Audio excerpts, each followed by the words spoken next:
Hello, and what is going on, everybody? It is Master of the TDS, and I am joined by my lovely wife, Riding Raven. And we're back with another episode of Psycho-Synopsis. Sorry for our hiatus. Yeah, we had some audio issues, and then we had some other things going on that kind of took us away from it, but we're back. First Psycho-Synopsis of the new year. Anyways, so for those of you who do not know, Psycho-Synopsis is a segment where we summarize all the Psycho for you. We take a scattering of topics throughout the week and summarize it all into one neat little package for your enjoyment or for the people who just don't have enough time. You're welcome. Anyway, we got a couple topics to discuss today, so without further ado, we're going to just jump straight in.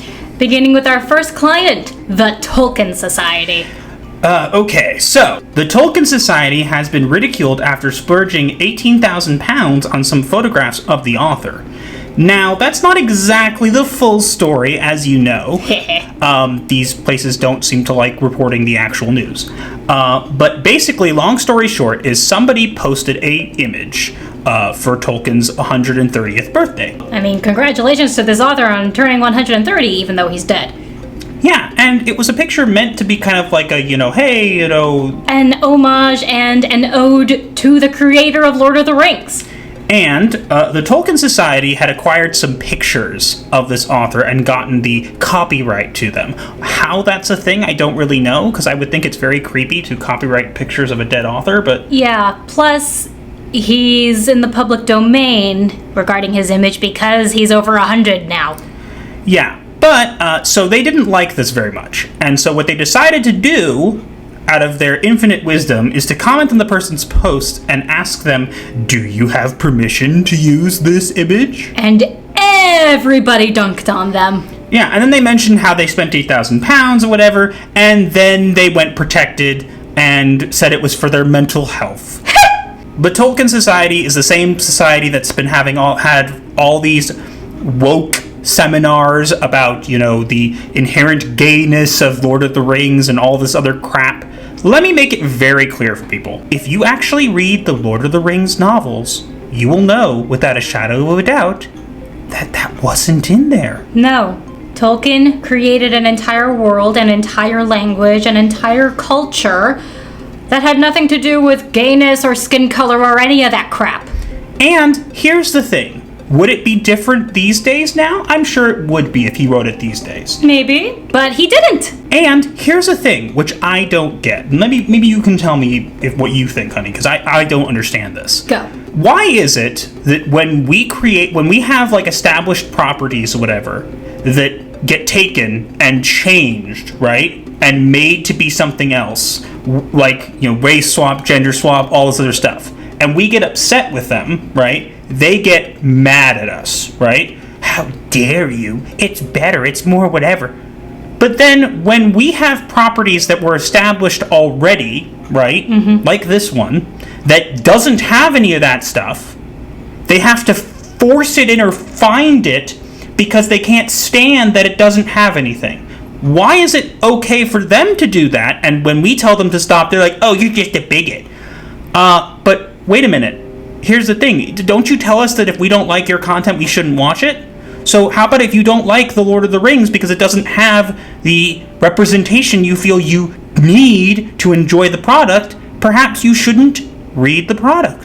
Probably because all these people take the IPs that are so well known and so well loved because they know that if they introduce their own stuff, it will immediately be turned down because inherently and very, very inwardly, they are aware of how much they suck. That's true. I will also say, though, in this particular case, like, they're looking for something that's obviously not there. And people are like, Sam and Frodo were gay, and it's like... No. Sam has a freaking wife! They're just friends! Sam has a wife! They're just friends! It doesn't even matter about that. Sam has a wife. You idiots! And they just try to force this in, and I'm just like, look... I'm sorry this fantasy world was created without this garbage in mind. And I'm calling it garbage because it doesn't need to be in everything. Please don't insult garbage. Garbage at least once had a purpose. That's true. You stole my line. Sorry. But, look. Like it, don't like it. If you're a fan of Lord of the Rings only because you believe there's some sort of inherent gay romance between Sam and Frodo, then first off, you need to get a life. And second, maybe you need to, lay off the crazy pills for a bit. Yeah, just go on to Wattpad and find the gay romance fan fictions that are obviously there.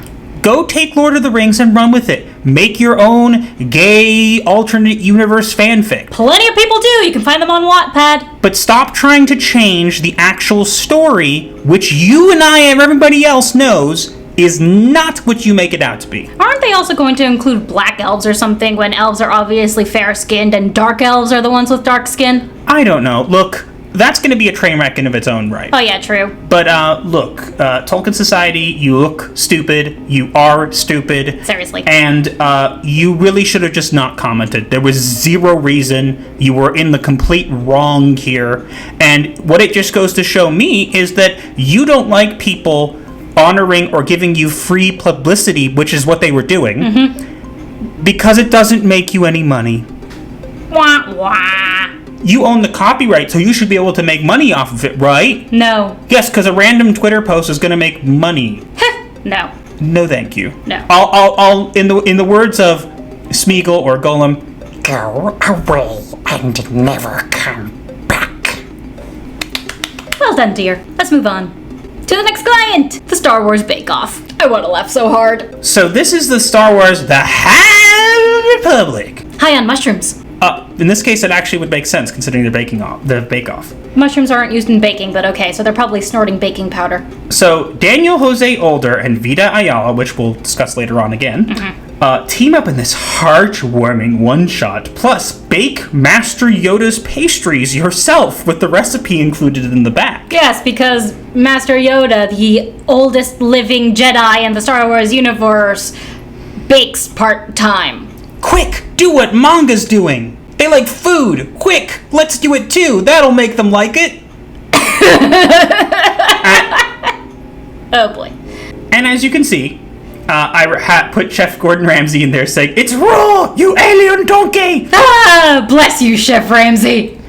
But look, the High Republic is inherently not doing well. And I know I'm gonna get one or two people, but no.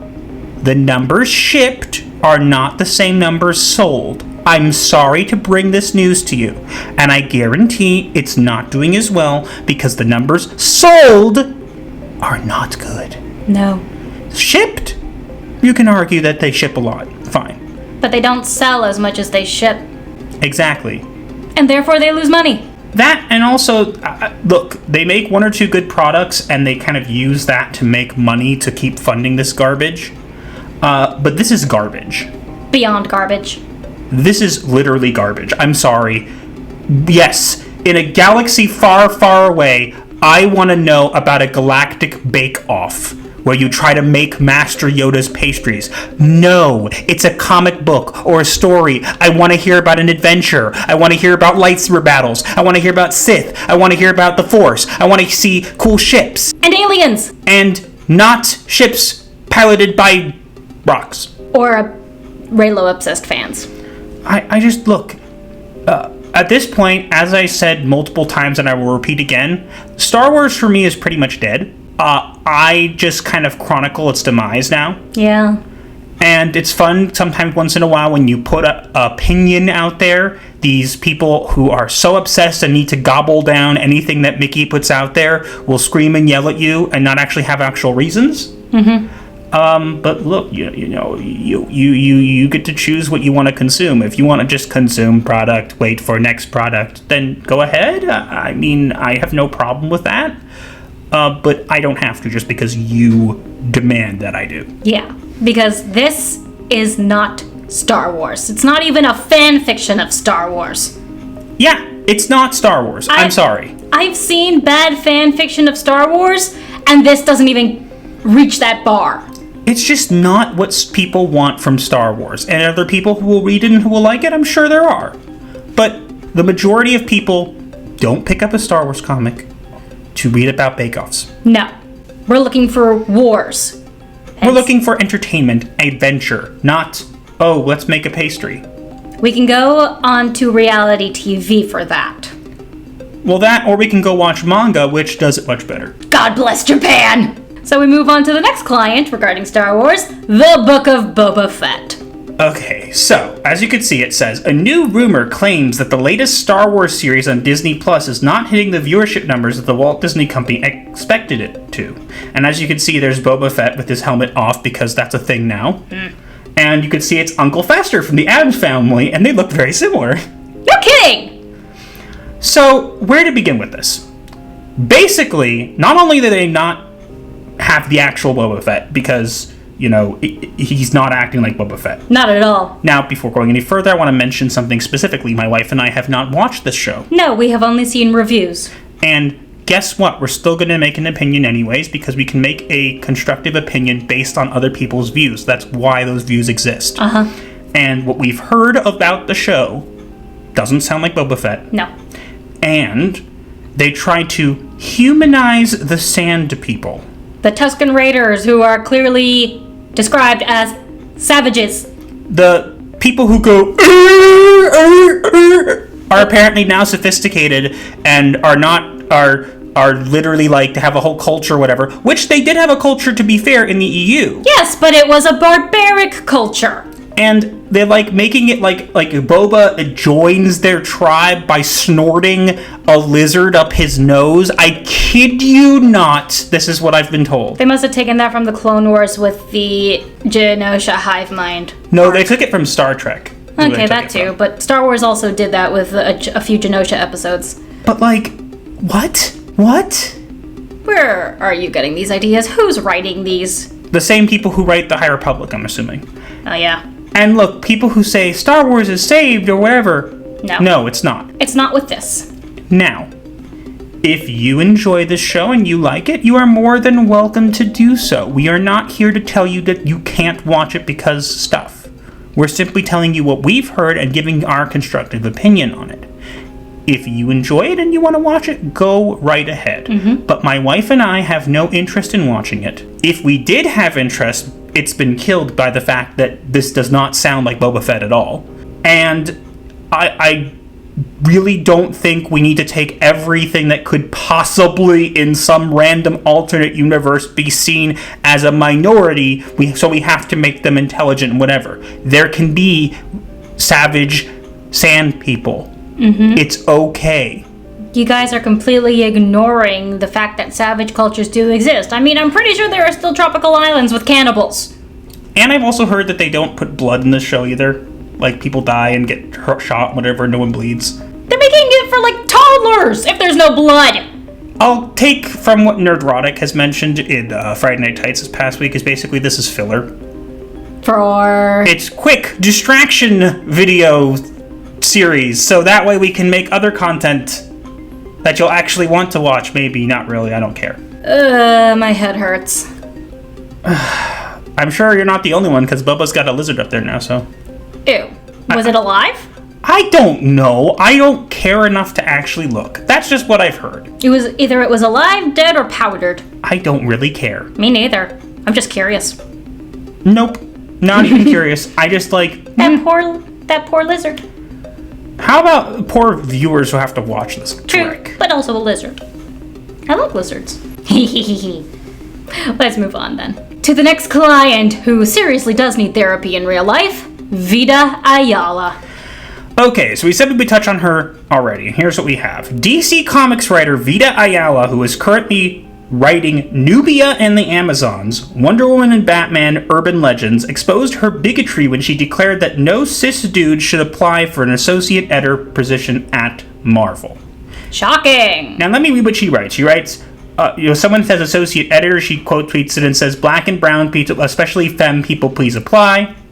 Then she goes, the fact that people are angry that I tweeted that black and brown people should apply and call it racism is funny and sad at the same time. I hope they figure themselves out sometime soon because they're only telling on themselves with that nonsense. Then again, quote tweets it again and says, black and brown people, queer people, people that are not cis dudes and any combo of above, if you are even a little curious about being an associate editor for Marvel, click through, apply, you are needed. Then she quote tweets it again and says, bigots loathe the idea that black and brown people, queer people, non-cis dude people, and any intersection of the above apply for this job. They extra despise that I am an Afro-Puerto Rican trans non-binary person who works in the industry. I'm encouraging the above to apply. How can you be trans and non-binary? We're not even going to go into that. Oh yeah, that'll really make your head hurt. Here's what I have to say about this. If you are literally excluding certain people from your staff process, right, to actually get people to apply, whatever, and you're specifically excluding cis white males, then what you're doing is literally racism. And look, I'm not going to be here to be the moral arbiter and say what's racist and what's not. No. I'm going to point out that no real people speak like this. Nobody cared that you were Afro, Puerto Rican, trans, non-binary. I didn't give a crap.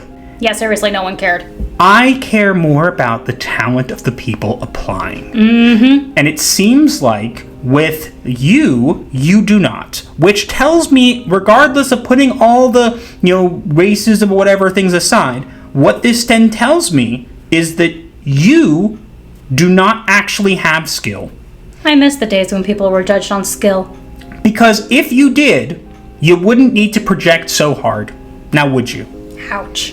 But let's be honest, that seems to be the only thing you can do, because when you create your identity around the fact that you are this person in the industry, guess what? What? Nobody's coming to give you a participation medal. No. You still have to do and produce good work. Which you don't. Yeah, there could be things out there that she's done decently. I don't know. No, she wrote the Bake Off. I know that, but there could be things out there that she has done that I don't know about. I doubt it. But yeah, I highly doubt it as well, given this. And here's the thing. You literally have no shame. You have no shame. Also, you blocked me when I've never spoken with you. So not only do you have no shame, you're also a coward.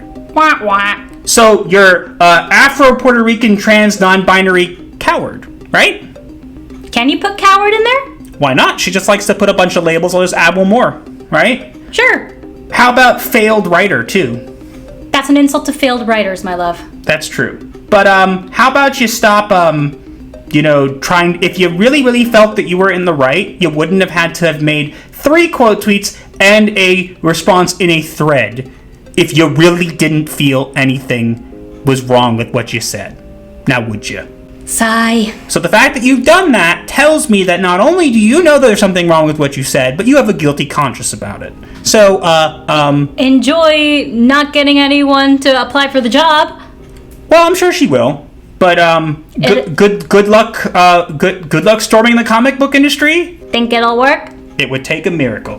Heh. Bye. And so we move on to the next client, Chloe Zhao. Okay, so you could see it says Chloe Zhao kills the Marvel Cinematic Universe.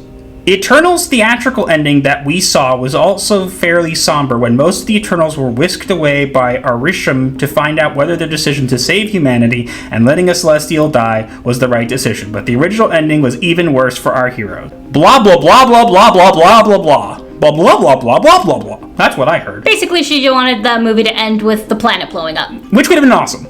Yeah. She basically wanted, the original ending was she wanted to actually kill the Marvel Cinematic Universe, which, to be fair, would be a mercy killing at this point, because the direction it's going is not great. Now, there's people who will scream and yell the Eternals was good and whatever, and if you like it, go ahead and like it. No one's telling you can't like it, but it was just inherently non-interesting. It was not a well-done movie. And I didn't see it because it sounded like garbage. Same. And I have no interest in seeing anything from the MCU going forward. I did see Spider-Man No Way Home because I knew that was mostly Sony. We actually got to see that with Nerdrotic in San Diego. Which was awesome! Which was awesome, yeah. It really was. But, okay, why didn't you let her do it? I would have loved to have seen it. Because they had more plans in the works. I mean, now that they've introduced the multiverse, they technically could, but they're lazy. I don't know. I just think it's funny that that's actually what she wanted to do, which I actually think would have made probably for a much better ending and a much better subversion of our expectations. Then they could have brought in a new Iron Man, a new Captain America. A new universe. A new Avengers. They could have literally brought in all their female whatever, or they could have gone back to the original, the household names of Iron Man and Captain America and recast them with a valid reason to do so. They could have done a full reboot even. Who knows? We'll never know. It's cool to find out about. Obviously, we understand why they didn't let her get away with it, but, that is what it is. Which brings us to the next client, this Naomi series. So the CW is creating a series based off of Naomi. Now, Naomi is a comic that came out, I think, in 2019, and it was a miniseries, and they're making it a TV show. Never heard of it. The CW's upcoming superhero series, Naomi, based on the miniseries created by Brian Michael Bendis and David F. Walker, will emphasize identity politics, confirms the show's executive producer, Ava DuVernay. Now, I want to point something out. So, the middle character you'll see there is Naomi. The one on the right is who they've cast to be Naomi. And then if you look there on the left, that is Ava DuVernay. Now, I don't know about you, but I noticed something. What could it be? It's a self-insert, again. Really? No way! No wonder Superman looks shocked. Yeah, he should be. I covered up Batman with Ava DuVernay, so... Look, could this show be good? I guess, but when you come up right out of the gate and literally are like, identity politics! We immediately lose all interest. Not that I had much to begin with because it was the CW, which hasn't been doing very well, and we're going to talk about a little bit more about that in the next part. Indeed. But, nobody really cares about this series. If it comes out, I'm sure it's going to be a train wreck. And, chugga chugga choo choo. Enjoy. Crash. Burn. Explosion. No, wait, that'd actually be interesting. Scratch that. No. Becky. Becky. But we're talking about blowing up trains. Still. Behave. But yeah, so CWing, what else is new? Which brings us into the last client. The CW is getting sold. So, it says, put us out of our misery. The CW reportedly never profitable despite Arrowverse success. The CW, the television network, jointly owned by Viacom CBS and Warner Media, is up for sale following the network's embrace of wokeness and nearly all of their shows' ratings and viewership plummeting. Yeah, they definitely lost a lot more viewers when Supernatural ended. Yeah, and also the funniest part I find is that it's apparently never been profitable, even in the beginning, when it was first created. Meaning that when all the good shows like Arrow, Supernatural, the couple first seasons of Flash, all these other things were going on, they still weren't profitable. Which is quite surprising because Supernatural is extremely popular and began in around 2005? And in all that time, not even the merch made them money? I don't know. But the CW itself has not made the money, so they are contemplating selling it. Now, when we say selling it, they're not getting rid of it, so to speak. What they're planning to do is to sell a majority share in the company. What that'll mean for the woke content? Probably nothing. Batgirl's doing terrible. They're going to bring this Naomi in. They're going to do a Gotham Knights thing. It's probably going to be garbage, but hey, it'll give us a lot of content, so, I mean, please go ahead with that. Green Arrow's gone downhill, Flash has gone downhill, Legends of Tomorrow's gone downhill, Supergirl, no one gives a crap. Riverdale went downhill, and that Vixen miniseries was decent, but now that they've changed Vixen, well... Well, Arrow and Supergirl are finished. Oh, yeah. I lost interest in Arrow after the third season finale. I mean, how many times can you threaten to blow up a city? Regardless, I liked the beginning of the CW Arrowverse, and then they kind of obviously messed it up a lot. Supernatural was always good, though. Yep, Supernatural was always good. I still need to finish it. Yeah, we do. Yep, I know. Yes, we still need to finish something. We have a very long to-be-watched list. We have a very long to-be-watched list and a very short free time list, so pick and choose is what we must do. Yes. But yeah, so this doesn't surprise me. We'll probably still see some terrible content. People have thrown around the idea that we should buy, that we should all, in the fellowship, kind of pool our money together and kind of buy it. But let's be honest, do we really even want a tainted brand like this? No. We'll probably do it just to shut it down or to completely change the way it runs. I would do it just to make a show that has everything they hate and just put it into one place. It has women behaving like women and men just all straight white men. just for fun. Yes. But yeah, not surprising. We'll wait and see where this goes. But hey, if it continues, we get content. If it ends, we still get content. So either way, we get content. And not the kind we watch because we wouldn't watch this garbage. But it's a win either way. And that's every client, which brings us to the final part, the diagnosis of the week. And so we have an interesting diagnosis for this week. Tell us. Diagnosis for this week is pathological narcissism. Please explain. So pathological narcissism is basically a little bit different than regular narcissism in the sense where they have like a heightened sense of self-importance and all this kind of stuff that usually goes along with narcissism, but they also have where they need other people as well. They need to be praised. They need admiration. They're preoccupied with fantasies of power. They're manipulative. They lack empathy. They're envious of other people, and when they get like negative feedback, they think, "Oh, you're just jealous of me," cause whatever. And I think it really fits very, very well here because literally these days a lot of people do seem to have this in a sense where they make themselves out to be these great, amazing people which nobody really knows about, and then when they get feedback or critique, they don't like that very much. So they yell and scream and say how you are just jealous and it does terribly, and then they go, "Why didn't you come watch?" So I kind of feel like this fits very well for this week. I completely agree. Yeah, so now we're on to the remedy of the week. And this week we are going to send you to the one we were going to send you to 2 weeks ago, Snowdub Music and Entertainment. You may have seen him around. He's the guy with the puppets.